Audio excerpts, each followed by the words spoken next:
My name is Amanov. I'm from Tampere University.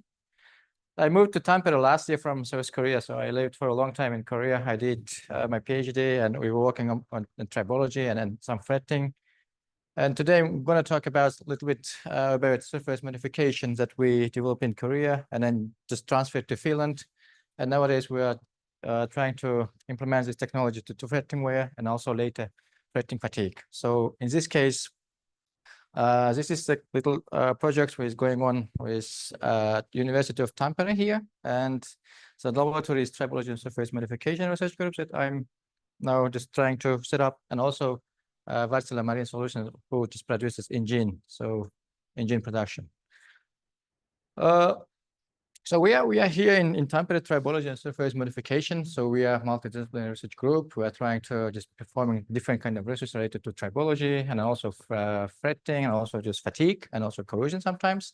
And this is the main technology that I would like to introduce. And this is ultrasonic base, which we can use this technology in order to modify the surface structure or just microstructure in order to refine the grain size and increases hardness. And then just when we have just increases hardness and different microstructure related to very grain refinements, and of course, it's easy to control different corrosion and fatigue and tribological properties.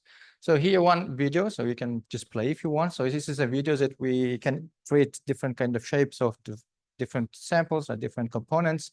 And what we see here, actually, you can see here before and after. So this is just bulk material with coarse grain, and after treatment we can see there's a cross sections that we can modify a very modification of surface, and including some from the top surface some certain of micro depths. So in this case, if you see this microstructures, it's very refined grain size and it's a nanoscale, and of course this increases the number of grain boundary and increases dislocation density, makes much harder. So in this case, once we have increases the hardness, and of course it's better to control the wear and properties, different tribological properties as well. So here, basically, we focus on tribology here, especially the sliding and rolling friction and wear and fretting, and also corrosion is basically this corrosion resistance, and also fatigue is planar rotary bending fatigue, and fretting, and also high frequency ultrasonic fatigue as well. And here I'd like to mention one thing is optimization and prediction, because we have to optimize the whole manufacturing or just process and all in order to predict somehow this material property based on this database. So of course, in this case, of course, this kind of prediction and optimization nowadays, this is all just machine learning or AI. So this is one way to go in order to optimize without any experimental just parts. So related to phenomena, just fretting. So in this case, of course, as we know, just fretting is considered a specific type of damage from the surface. And of course, this is very cyclic stress between two just electronic components. In this case, of course, we can say there's a typical, what is the big difference sliding and fretting. So typically we can say this amplitude is very low. So in this case, so when we have this fretting loop and tangential force, and of course, when we talk about this amplitude and then this energy dissipation, so it is all the surface types, including the surface roughness and also just hardness and strengths, makes sense here how we can control the whole fretting loop in order to just control the whole system. And then, of course, when we talk about this different kind of regimes, in this case, we do have this different tangential stress and nominal or normal stress. And of course, we can say a different kind of just fretting regimes here, including stick and slip. In this case, so surface roughness.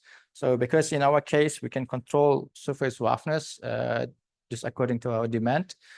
What we need actually the smooth surface or rough surface. That's why what we can control here is, of course, starting from the top surface, starting from the soil to surface roughness. And of course, this fretting means here different kind of surface sliding in a small amplitude. And of course, as fretting wear and this damage, and also fretting fatigue and fretting corrosion. So one way is fretting wear at the moment that we are applying this technology, and later is going to be some fretting fatigue and fretting corrosion as well. So numerical simulation, one way to go, as I mentioned here, but basically we do experimental part here. So experimental fretting, experimental tribology, but of course, nowadays, as I mentioned here, just numerical, one way to go. And when we talk about this whole application of different kind of Here, what I'm talking is ultrasonic nanocrystal surface modification technology and also laser shock peening. So in this case, two different methodology, two different surface peening technology. But of course, it's all the time we have to optimize the whole manufacturing and just parameters here. So as wise as we can say, depending on what we want, see here, just nanograin. So how much nanograin we want, and also the level of compressive residual stress, because this technology is just converting this tensile residual stress into compressive one. So again, here just hardness and roughness and different kind of mechanical properties. And in our case, so flat on flat fretting test that we have, this is all this experimental way. So in this case, we can say just large contact, and also frequency is 40 hertz. And nominal pressure is up to 100 megapascal. And here is important, this displacement is starting from very 5 to this precision 5 to 60 micron. This is one way that we flat on flat fretting test that we have. And second one is complete contact fretting test. So this again here, this is all related to experimental part. So the next step is going to be somehow to simulate all this kind of fretting different configuration based on this database that we have. So in this case here, nominal contact pressure up to 200, a little bit higher.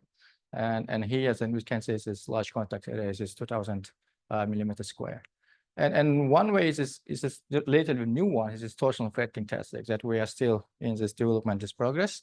And here is this torsional fretting test, which is, you can see here, this flat on flat contact here.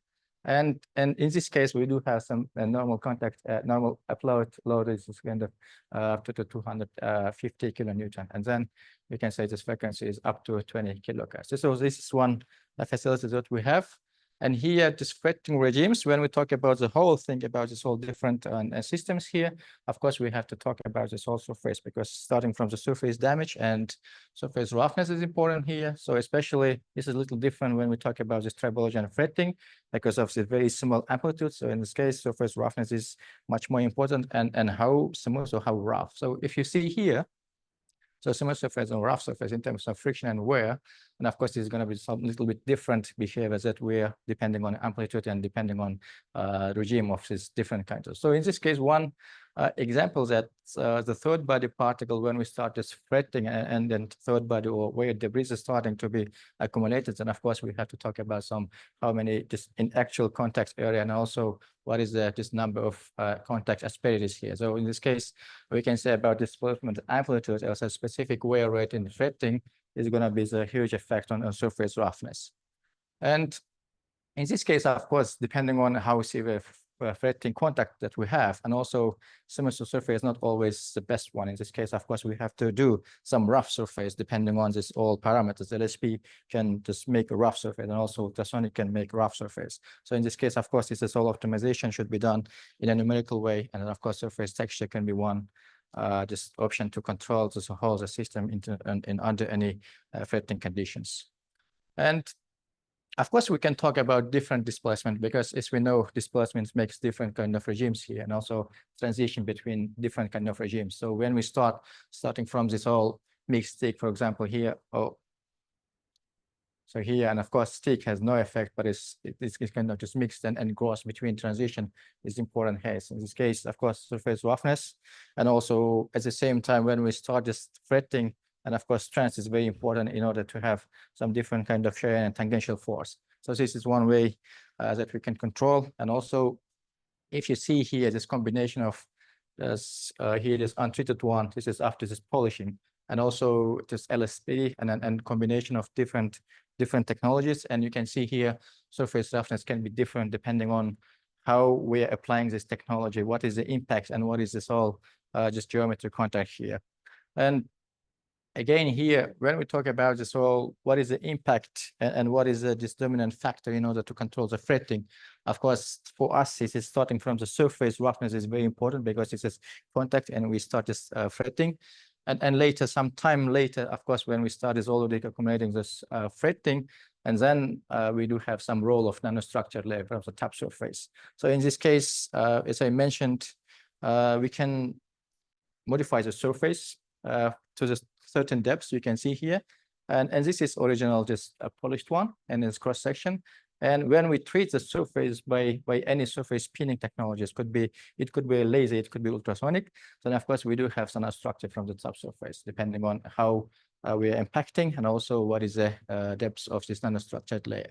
So in this case, one way is how small or how refined grain sizement is going on, and also different kind of mechanisms in terms of this formation of nanostructure, and also some different kind of mechanism of stressing, because this is grain refinement and dislocation density increasement, and also some just formation of twinning depending on different materials as well. So here, of course, we do have different kind of twinning and entangles and for specific materials. And when we see here some XRD shows we do have sometimes for specific material, we do have some phase transformation and also some just mechanisms here. What is the formation of nanostructure from the top surface? And also if you see some reduction in intensity, which is grain size refinement is the main mechanism here, and also increases dislocation density in this microstructure. And also this broadening in half with a half maximum, and also increase in microstrain, we can increase this microstrain also. And also where this residual stress can be changed from tensile to compressive. So in this case, when we have introduced a very high and deep compressive residual stress to the microstructures, and this is the one advantage that we can control not only fretting wear, but at the same time just fretting fatigue as well for just connect initiation point. And in terms of this FE model, this is just as I mentioned here just Ghent University, Professor Wahab. So we are working on LSP and also this application of LSP and ultrasonic pinning that we have database experimental. And then we're trying to optimize the surface starting from this all LSP parameters and UNSM parameters as well, in order to optimize it and predict something here. So this is very basic, this arbitrary, this ALE, this domain here, and we define some just different kind of microstructure. I mean, this just configuration here. And then we can predict somehow surface residual stress. So if you see here, there's an experimental part here, and also experimental measurement for different applications. And this is then some prediction, including the grain size refinement. But regarding this different kind of features, then of course we have to have different kind of structural mechanism and strain mechanism, but this is one way to go. And of course, this is some prediction that we can do something related to surface residual stress. And also fretting wear. So in this case, I do have some data, and we can see some experimental data that I provide as a database and this optimizing. And of course, we can see some comparison between experimental and also this numerical simulation here. So I can skip this fretting wear because this is a little bit different configuration. And then also we do have some experimental and simulation data here, depending on, because when we simulate here, we have to take into consideration different kind of yield strengths and UTS as well, and grain size. So in this case, it's going to be a little bit hard, and to find some prediction as its precision is going to be a little challenge. But of course, we have to consider after this treatment what we can change in microstructure. And we can say this coefficient of friction and then hardness and different prediction of fretting wear. So very short conclusion here. So roughness, of course, we can control, and hardness as well, and then structure. And then rules that's very important in terms of correct initiation point, and also fretting wear, fretting fatigue, and fretting wear. There's some profiles here, or fretting scar profiles, depending on experimental part database that we are predicting through this numerical simulation data. So in this case, of course, one way is to control the fretting through this nanostructure layer and the microstructure. Thank you for your attention.